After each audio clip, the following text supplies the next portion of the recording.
दी godfather सिर्फ एक film नहीं, सिनेमा का इतिहास है। यह वो कहानी है जिसने न सिर्फ हॉलीवुड बल्कि पूरी दुनिया के सिनेमा को बदल दिया। 1972 में आई इस फिल्म ने गैंगस्टर फिल्मों की परिभाषा ही बदल दी। उस दौर में जब अपराध की कहानियां सिर्फ हिंसा तक सीमित थीं, गॉडफादर ने उसमें गहराई और इंसानियत जोड़ दी। फ्रांसिस फोर्ड कोपोला की डायरेक्शन और मारियो पूजो की कहानी ने माफिया की दुनिया को इमोशन, परिवार और पावर के खेल के साथ पेश किया। हर किरदार की अपनी मजबूरी, अपने सपने और अपनी कमजोरियां थीं। फिल्म बनते वक्त स्टूडियो को कहानी और एक्टर्स पर भरोसा नहीं था, लेकिन रिलीज के बाद कोरलियोन परिवार की कहानी ने सबका दिल जीत लिया। फिल्म की सफलता ने सबको चौंका दिया। यह सिर्फ गोलियों की नहीं, बल्कि पिता बेटे के रिश्ते और पावर के नशे की कहानी है। इसमें परिवार की मजबूती और टूटन दोनों को बखूबी दिखाया गया है। गॉडफादर ने माफिया को इंसान की तरह दिखाया, उनके परिवार, उसूल और कमजोरियों के साथ। यही वजह है कि दर्शक इन किरदारों से जुड़ गए। इसका स्टाइल, डायलॉग्स और म्यूजिक आज भी आइकॉनिक हैं। हर सीन में एक अलग ही क्लास और गहराई नजर आती है। I'm gonna make him an offer he can't refuse। ये डायलॉग आज भी डॉन वीटो कॉर्लियोन की याद दिला देता है। इस एक लाइन ने फिल्म को अमर बना दिया। 50 साल बाद भी द गॉडफादर उतनी ही ताजा और दमदार लगती है। हर बार देखने पर इसमें कुछ नया महसूस होता है। नई पीढ़ी के फिल्म मेकर्स आज भी इससे प्रेरणा लेते हैं। इसकी कहानी, निर्देशन और अभिनय सबके लिए एक बेंचमार्क बन गए हैं। यही वजह है कि गॉडफादर को सिर्फ एक फिल्म नहीं, बल्कि सिनेमा का शहंशाह कहा जाता है। इसकी विरासत हमेशा जिंदा रहेगी। कहानी शुरू होती है न्यूयॉर्क के कॉर्लियोन परिवार से, जो इटली से आकर अमेरिका में बसा है और अब शहर के सबसे ताकतवर परिवारों में गिना जाता है। डॉन वीटो कॉर्लियोन यानी गॉडफादर एक ताकतवर माफिया बॉस है, लेकिन अपने परिवार के लिए एक प्यारे पिता भी। उनके लिए परिवार सबसे ऊपर है और उनकी हर ताकत, हर फैसला अपने बच्चों और रिश्तेदारों की भलाई के लिए होता है। फिल्म की शुरुआत उनकी बेटी की शादी से होती है, जहां पूरा परिवार इकट्ठा है। बड़ा बेटा सनी, मंझला बेटा फ्रेडो, गोद लिया बेटा टॉम हैगन और सबसे छोटा बेटा माइकल। ये शादी सिर्फ एक जश्न नहीं, बल्कि परिवार की एकता और परंपराओं का प्रतीक है। माइकल अपने परिवार के क्राइम बिजनेस से दूर रहना चाहता है। वह इस दुनिया का हिस्सा नहीं बनना चाहता, बल्कि अपनी अलग पहचान बनाना चाहता है। वह एक वॉर हीरो है और सीधी सादी जिंदगी चाहता है। माइकल की आंखों में अपने लिए एक अलग सपना है, शांति और सामान्य जीवन। लेकिन जब डॉन वीटो पर हमला होता है तो परिवार पर संकट आ जाता है। अचानक सब कुछ बदल जाता है और परिवार को एकजुट होकर इस मुश्किल का सामना करना पड़ता है। माइकल अपने पिता को अस्पताल में कमजोर देखकर समझ जाता है कि अब उसे परिवार को बचाना होगा। उसके लिए यह एक भावनात्मक मोड़ है, जहां वह अपने कर्तव्य को महसूस करता है। वह खुद को इस दुनिया के बीच पाता है और एक खतरनाक प्लान बनाता है। माइकल के लिए यह फैसला आसान नहीं है, लेकिन परिवार की खातिर वह सब कुछ दांव पर लगाने को तैयार है। माइकल सोलोजो और करप्ट पुलिस कैप्टन को मार देता है, एक ऐसा कदम जिसके बाद वापसी का रास्ता नहीं बचता। यह उसकी मासूमियत के अंत की शुरुआत है। इसके बाद माइकल को सिसिली भेज दिया जाता है, जहां उसकी पत्नी एक हमले में मारी जाती है। यह हादसा माइकल को अंदर से तोड़ देता है और उसकी सोच को हमेशा के लिए बदल देता है। इस घटना के बाद माइकल पूरी तरह बदल जाता है।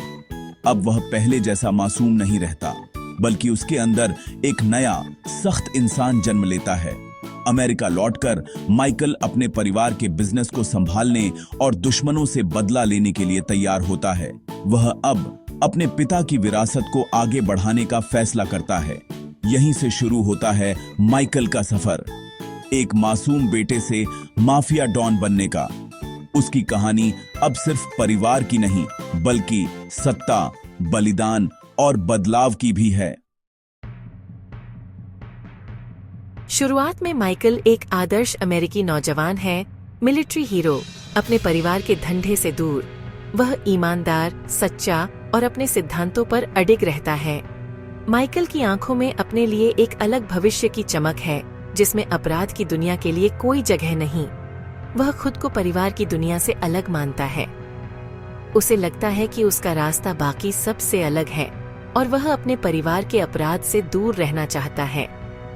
लेकिन जब उसके पिता पर हमला होता है तो माइकल के अंदर का कोरलियोन जाग जाता है। हालात उसे मजबूर कर देते हैं कि वह अपने परिवार के लिए खड़ा हो। अस्पताल में वह बिना डरे अपने पिता की हिफाजत करता है। पहली बार वह अपने परिवार के लिए खतरे का सामना करता है और जिम्मेदारी उठाता है। असली बदलाव तब आता है जब वह सोलोजो और पुलिस कैप्टन को मारने का फैसला करता है। यह फैसला उसकी जिंदगी की दिशा ही बदल देता है। रेस्टोरेंट सीन उसकी मासूमियत के अंत का प्रतीक है। यहीं से माइकल का सफर अंधेरे की ओर शुरू होता है। सिसिली में पत्नी की मौत के बाद माइकल के अंदर की नरमी भी खत्म हो जाती है। उसका दिल और भी कठोर हो जाता है और वह पूरी तरह बदल जाता है। वह समझ जाता है कि इस दुनिया में कमजोर लोगों के लिए जगह नहीं। अब उसके लिए भावनाओं की कोई जगह नहीं बचती। अमेरिका लौटकर माइकल अपने पिता से बिजनेस के गुण सीखता है और धीरे धीरे परिवार की कमान संभालता है। वह अपने पिता की विरासत को आगे बढ़ाने के लिए खुद को पूरी तरह तैयार करता है। फिल्म के अंत तक माइकल पूरी तरह बदल चुका होता है। वह खुद गॉडफादर बन जाता है। अब वह वही इंसान नहीं रहा जो कभी था। यह सफर एक हीरो से निर्दयी डॉन बनने का द गॉडफादर को यादगार बनाता है। माइकल की कहानी हमें दिखाती है कि हालात और जिम्मेदारियां कैसे किसी इंसान को पूरी तरह बदल सकती हैं। द गॉडफादर के कई किरदार असली माफिया से प्रेरित थे। डॉन वीटो कॉर्लियोन के लिए जो प्रोफाची और वीटो जेनोविस जैसे असली माफिया बॉस से प्रेरणा ली गई थी। मार्लन ब्रांडो ने वीटो की आवाज असली गैंगस्टर फ्रैंक कोस्टेलो के इंटरव्यू से ली थी। जॉनी फॉन्टेन का किरदार काफी हद तक फ्रैंक सिनात्रा पर आधारित था। कहा जाता है सिनात्रा इस किरदार से नाराज भी हुए थे। लास वेगस के मो ग्रीन का किरदार बक्सी सीगल से प्रेरित था। उसकी मौत भी असली गैंगस्टर जैसी ही दिखाई गई। फिल्म की शूटिंग के दौरान असली माफिया का दखल भी था। प्रोड्यूसर्स को धमकियां मिली। बाद में समझौता हुआ कि फिल्म में माफिया शब्द नहीं आएगा। माफिया ने शूटिंग में मदद की और लुका ब्रासी का किरदार निभाने वाले एक्टर असल में माफिया के लिए काम करते थे। इन सब वजहों से फिल्म इतनी रियल और असरदार लगती है। द गॉडफादर अपनी सिनेमैटोग्राफी के लिए भी मशहूर है। गॉर्डन विलिस ने डार्क लाइटिंग और शैडो का कमाल दिखाया, जिससे किरदारों की दुनिया और भी रहस्यमयी लगी। फिल्म में संतरे का खास इस्तेमाल है। हर बड़ी हिंसा या मौत से पहले संतरे स्क्रीन पर नजर आते हैं। यह फैंस के लिए मौत का प्रतीक बन गया। फिल्म का आइकॉनिक लोगो कठपुतली के धागों वाला हाथ पावर और कंट्रोल का प्रतीक है। धार्मिक प्रतीकों का भी खूब इस्तेमाल हुआ है। शादी, अंतिम संस्कार और बपतिस्मा। खासकर क्लाइमेक्स में माइकल चर्च में कस्में खा रहा है और बाहर उसके आदमी दुश्मनों को मार रहे हैं। यह सीन माइकल के दोहरेपन और फिल्म की थीम को बखूबी दिखाता है। दी गॉडफादर की हर फ्रेम में सिंबोलिज्म और विजुअल स्टोरी टेलिंग का जादू है। द गॉडफादर बनाना आसान नहीं था। स्टूडियो को कोपोला पर भरोसा नहीं था। वे उन्हें निकालना चाहते थे, लेकिन कोपोला चालाकी से टिके रहे। कास्टिंग को लेकर भी झगड़े हुए। स्टूडियो अल पचिनो और मार्लन ब्रांडो को नहीं चाहता था, लेकिन कोपोला ने जिद की। अल पचिनो की एक्टिंग से स्टूडियो नाखुश था, लेकिन रेस्टोरेंट सीन ने सबका मन बदल दिया। मार्लन ब्रांडो ने अपने जबड़े में माउथपीस डालकर वीटो कॉर्लियोन की आवाज और लुक बनाया। हॉलीवुड प्रोड्यूसर के बिस्तर में असली घोड़े का सिर रखने वाला सीन आज भी चर्चा में है।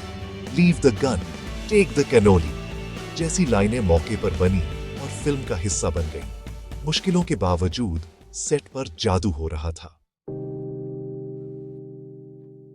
द गॉडफादर में कई अमर सीन हैं। सबसे पावरफुल है रेस्टोरेंट सीन, जहां माइकल पहली बार किलर बनता है। सनी कॉर्लियोन की मौत का सीन भी बेहद क्रूर और यादगार है। टोल बूथ पर गोलियों की बौछार। लुका ब्रासी की मौत, मछली के साथ संदेश, माफिया की बेरहमी और वफादारी की कीमत दिखाता है। फिल्म का क्लाइमैक्स, बैप्टिज्म सीन, एडिटिंग का मास्टरपीस है। माइकल चर्च में कस्में खा रहा है और उसके आदमी दुश्मनों को खत्म कर रहे हैं। चर्च की शांति और बाहर की हिंसा का कॉन्ट्रास्ट फिल्म की आत्मा को दर्शाता है। ये सीन द गॉडफादर को सिनेमा के इतिहास में अमर बना देते हैं।